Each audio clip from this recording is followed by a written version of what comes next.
Every day, almost 500 million people around the world are living with debilitating hearing loss.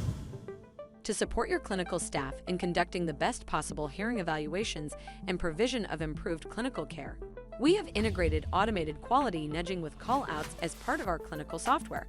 We all know that clinical staff knows what is expected by the organization.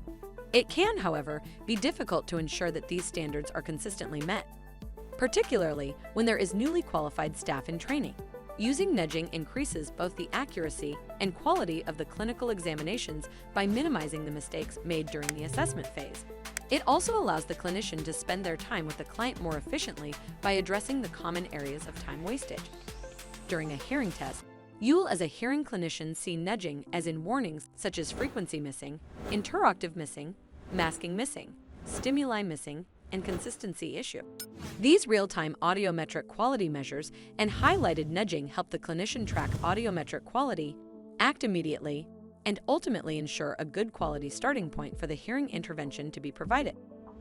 The provision of a consistently high hearing assessment quality and an agreed standard process are closely connected to improved customer satisfaction and hearing outcome. Using Auditdata clinical analytics, it is also possible to not only view the audiometric quality warnings, which the staff has not reacted to, it allows for easy clinical auditing and to determine where resources need to be deployed for optimum effectiveness. Auditdata measure software will allow retail audiology businesses to ensure best practices are undertaken. Start using automated quality nudging with measure software in your hearing clinic.